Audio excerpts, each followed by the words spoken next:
Hello friends, आज हम भीष्म के बारे में पढ़ेंगे। तो चलिए शुरू करते हैं। पृथ्वी अपने गंध को, अग्नि उष्णता ताप को, आकाश शब्दों को, वायु स्पर्श को, जल आर्द्रता नमी को, चंद्र शीतलता को, सूर्य तेज को, धर्मराज धर्म को छोड़ दे, किंतु भीष्म तीनों लोगों के राज्य या उससे भी महान सुख के लिए अपना व्रत नहीं छोड़ेगा। यह कथन उस महान दृढ़ व्रती भीष्म का है जिन्होंने अपने पितामह के सुख के लिए आजन्म अविवाहित रहने की प्रतिज्ञा की। पंच तत्व पृथ्वी आकाश अग्नि जल वायु, पंच तत्वों के गुण गंध शब्द उष्णता आर्द्रता स्पर्श।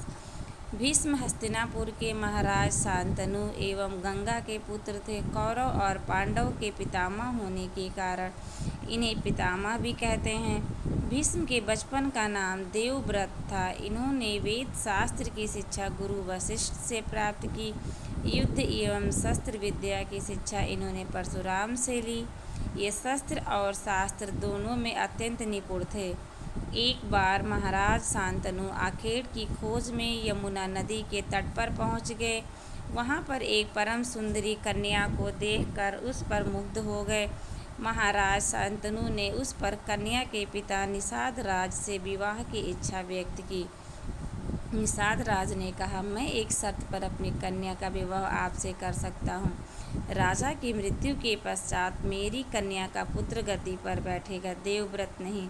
महाराज शांतनु अपने पुत्र का यह अधिकार नहीं छीनना चाहते थे, इसलिए वे हस्तिनापुर लौट आए। धीरे धीरे महाराज की दशा शोचनीय होती गई।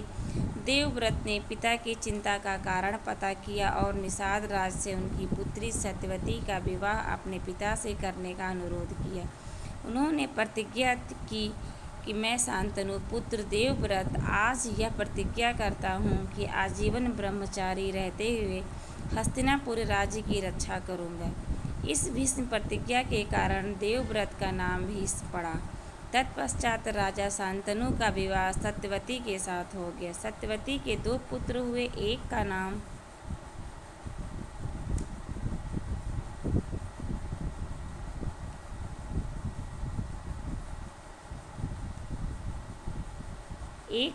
था चित्रांगद, दूसरे का नाम था विचित्रवीर्य।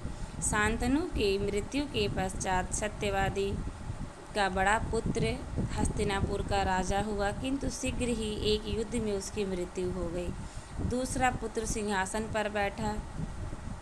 इनके 3 पुत्र थे, धृतराष्ट्र, पांडु और विदुर। दुर्भाग्यवश वह भी थोड़े समय में काल कवलित हो गए। अब कौन सिंहासन पर बैठे? कोई दूसरा उत्तराधिकारी नहीं था, इसलिए सबने भीष्म से राज्य स्वीकार करने का आग्रह किया, किंतु भीष्म ने इसे अस्वीकार कर दिया। उन्होंने कहा कि मनुष्य की प्रतिज्ञा सीख नहीं है जो झटके से टूट जाया करती है। जो बात एक बार कह दी गई उसे लौटाना मनुष्य की दुर्बलता है, चरित्र की हीनता है। भीष्म के चरित्र की यह विशेषता थी कि जो प्रतिज्ञा कर लेते थे उससे नहीं हटते थे। उनके जीवन में इस प्रकार के अनेक उदाहरण हैं। जब महाभारत का युद्ध प्रारंभ हुआ तो भीष्म कौरवों की ओर थे, कृष्ण पांडवों की ओर थे। युद्ध के पूर्ण कृष्ण ने कहा, मैं अर्जुन का रथ हाँकूंगा, लड़ूंगा नहीं। भीष्म ने प्रतिज्ञा की कि मैं कृष्ण को शस्त्र उठाने को विवश कर दूंगा। आजू जो हरहि न शस्त्र गहाऊं, तो लाजो गंगा जननी को शांतनु सूत न कहाऊं। अपनी प्रतिज्ञा को पूर्ण करने के लिए भीष्म ने इतना घोर संग्राम किया कि पांडव सेना व्याकुल हो उठी। श्री कृष्ण क्रोधित हो गए और अर्जुन का रथ त्याग कर रथ का पहिया उठाकर भीष्म की ओर दौड़े।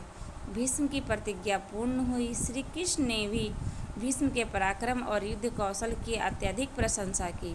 भीष्म अत्यंत पराक्रमी थे। महाभारत के युद्ध में इन्होंने 10 दिन तक अकेले सेनापति का कार्य किया। कोई भी ऐसा योद्धा नहीं था जो भीष्म के शौर्य को ललकार सके। मैं शिखंडी को सम्मुख देखकर धनुष रख देता हूँ। अपनी मृत्यु का उपाय बताना भीष्म की उदारता थी। शिखंडी स्त्री रूप में जन्मा था। कोई सच्चा सूर नारी पर प्रहार कैसे कर सकता था? अर्जुन ने शिखंडी को आगे करके पितामह पर बाणों की वर्षा की। जब भीष्म रथ से गिरे उनके शरीर का रोम रोम बिंद हो चुका था। पूरा शरीर बाणों पर ही उठा रह गया। भीष्म ने घायल अवस्था में ही सूर्य के उत्तरायण होने तक अपने प्राण न त्यागने की प्रतिज्ञा की। सूर्य की किरणें एक वर्ष में 6 माह भूमध्य रेखा के उत्तर में तथा 6 माह भूमध्य रेखा के दक्षिण में लंबवत पड़ती है। सूर्य के भूमध्य रेखा के दोनों ओर स्थित रहने की इस दशा को सूर्य का उत्तरायण और दक्षिणायन कहा जाता है। भीष्म पितामह प्रबल पराक्रमी होने के साथ साथ महान राजनीतिक और धर्मज्ञ भी थे। सरसैया पर पड़े भीष्म पितामह ने युधिष्ठिर को ज्ञान, वैराग्य, भक्ति, धर्म एवं नीति का जो उपदेश दिया वह महाभारत के शांति पर्व में संग्रहित है। भीष्म पितामह पांडवों को भी जानते थे कि वो सत्य के ऊपर चल रहे हैं, लेकिन उनकी मजबूरी ये थी कि उन्होंने राज सिंहासन को सेवा करने के लिए आजीवन उन्होंने प्रतिज्ञा की थी, इसलिए वो कौरवों की तरफ से लड़ाई कर रहे थे। जब उन्हें लगा कि पांडव हार जाएंगे तो उन्होंने अपने ही उसके लिए बताया कि मेरे जब शिखंडी आएगा सामने तो मैं अपना धनुष बाण में रख दूंगा। तो इस तरीके से उन्होंने पांडवों का साथ दिया। Thank you.